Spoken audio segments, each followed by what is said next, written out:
morning, students. Today we are going to our next chapter called Deep Waters.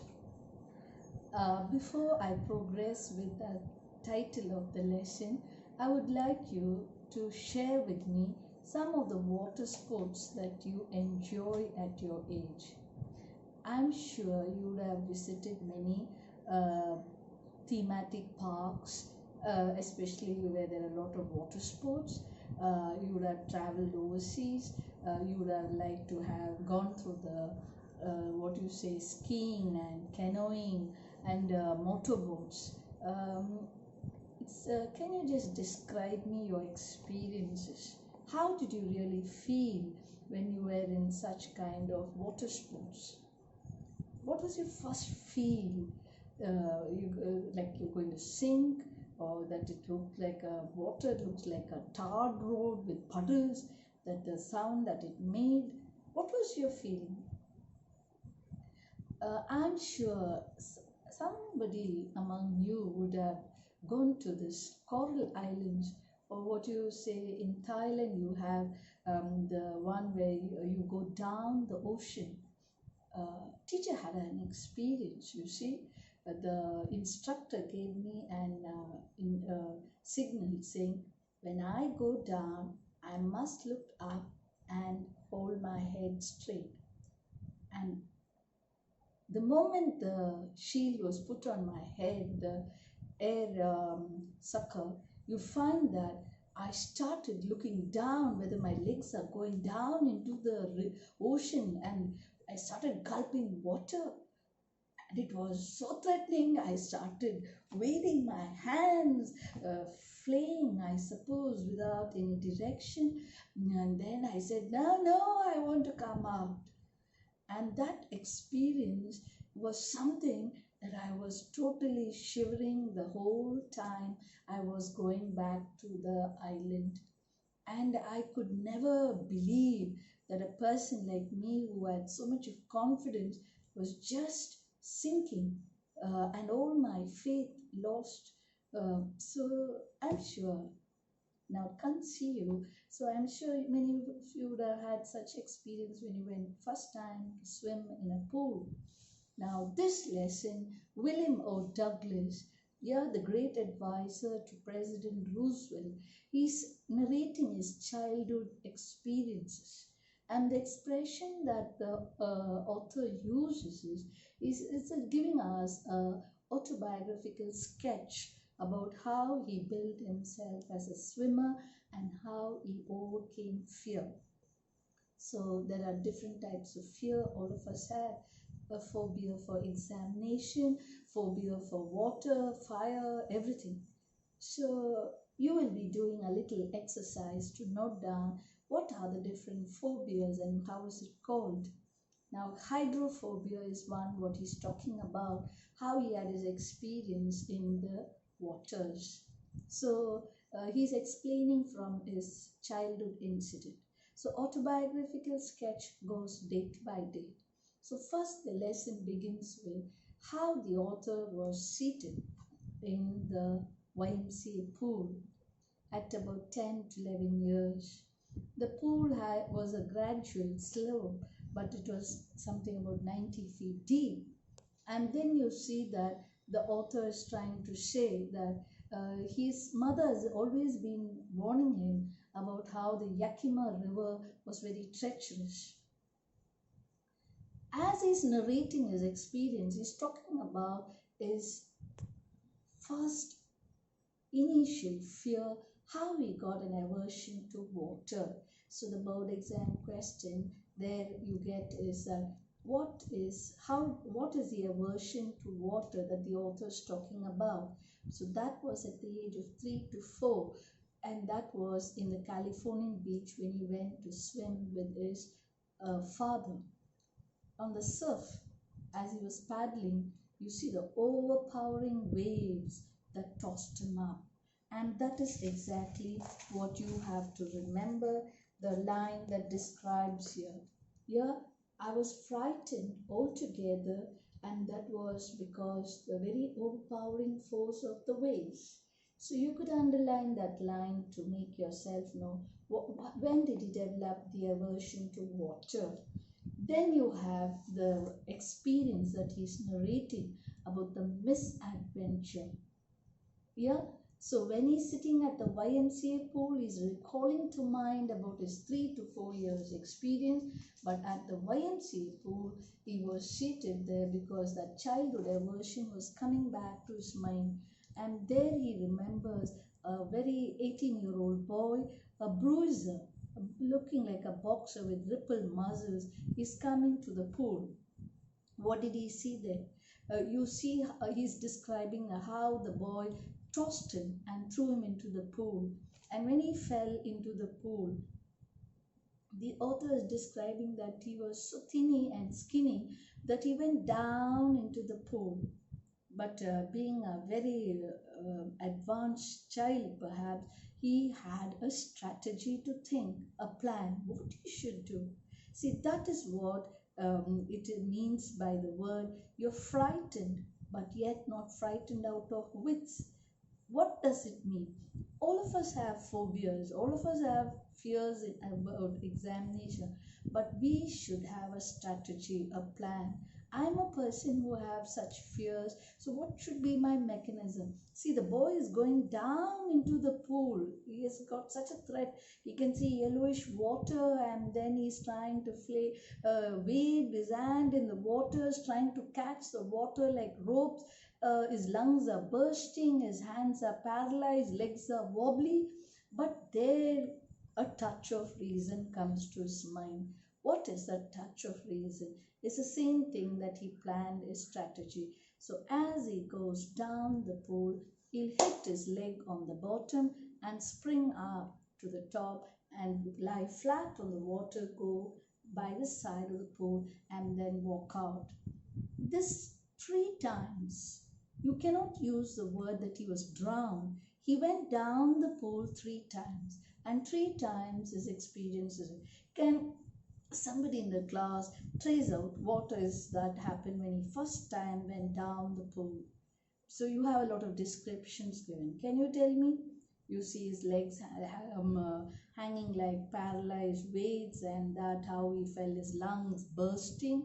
Yeah, the second time he went down the pool, he's telling the expression that he uses in the book is that he's saying it looked like as though he made a long journey down the pool.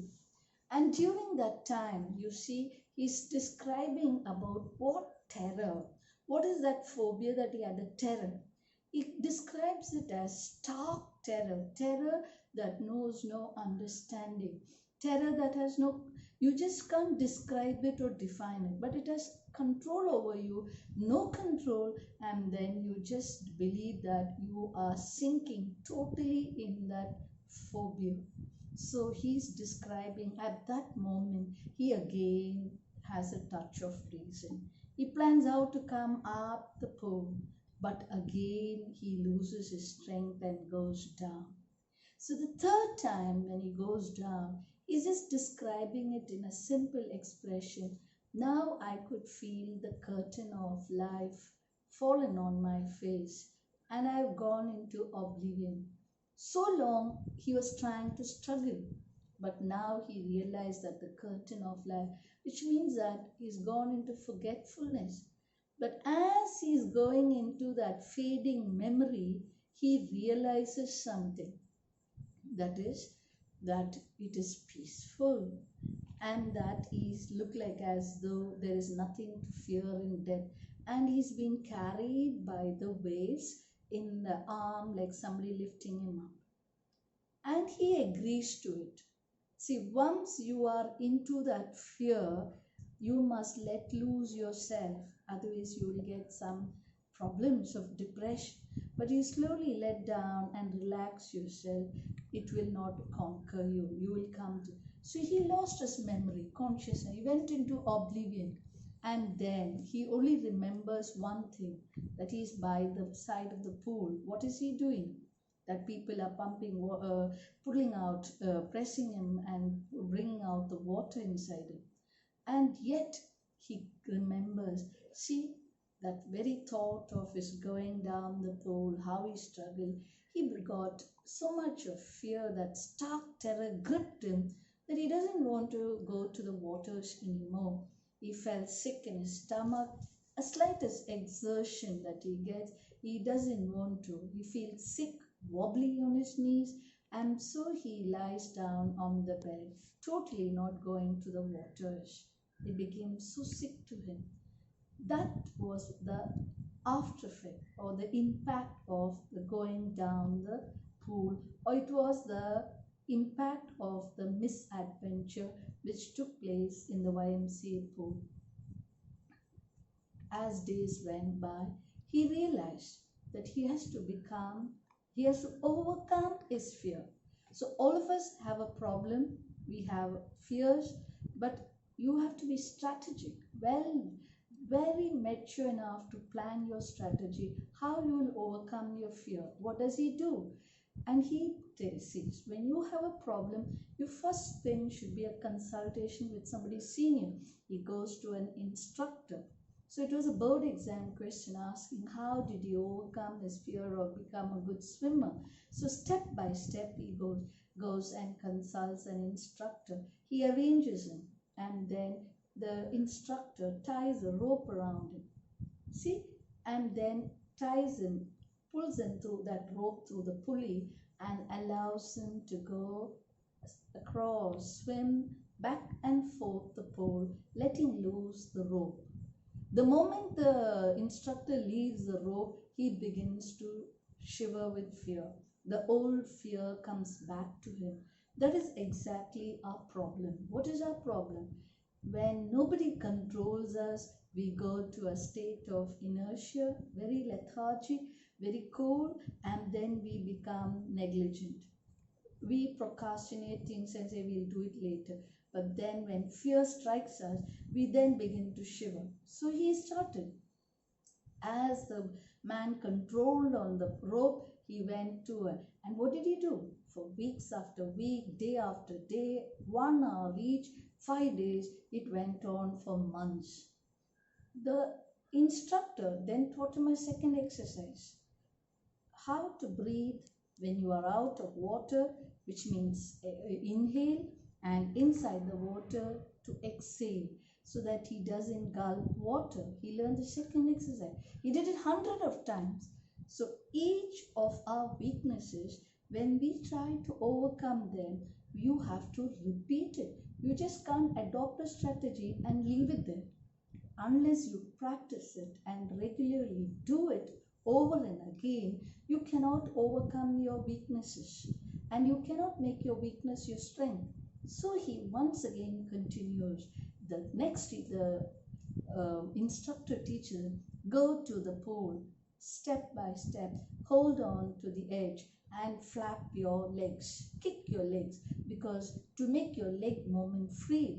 So once your leg movement becomes free, you will know how to get through the waters. Yeah, so swimming becomes easy. So all the exercises, piece by piece, he perfected him as a swimmer. Now, what is our problem? What is the lesson, value that we learn from that? We have our weaknesses.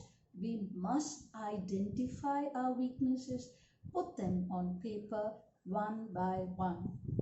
Analyze, how do I overcome this? Might be by slow measure, step by step, or that I work out an exercise, I redo it, I close my book, and then I analyze how to do it, and then I try to overcome my weaknesses or the fear of that topic. So I perfect myself. Next day, I repeat it on my own. I become more confident. So step by step, if I try to overcome, Douglas teaches us that piece by piece, the instructor perfected him. And like us, he is also a little boy of the age of 10 or 11 years. What does he say? The instructors finish, but I am not finished. That was a board exam question. Why did he say that? Because there are tiny vestiges that come, little fear, old fear, the residual doubts that exist in him. that he is going to sink, that he will drown. So he comes back to him and he starts shivering. So the author tells again, when such kind of fear comes, you should be like doing a soliloquy, talking to that weakness. Now, you are not going to disturb me. See, why is that? What is this? Mr. Fear, why do you threaten me? Why do you frighten me? And then go diving into the pool. 2 times fear comes back to him as he tries to overcome his weakness. And he said, well, Mr. Terror, here you are. And he goes diving down the water. So the same way, whenever you have weaknesses, you should speak it out. Now, all my friends are studying. I will also sit up. Child who's so scared of the darkness around will say, no, I want to sleep because everybody's asleep. No, but you have to strengthen your mind and say, no, everybody is studying and I will study 1 hour more in the dark night, and therefore you will be able to overcome your fear. The darkness, to go to a room or that to sit up, you find that you step by step, you tell to that fear what you are facing.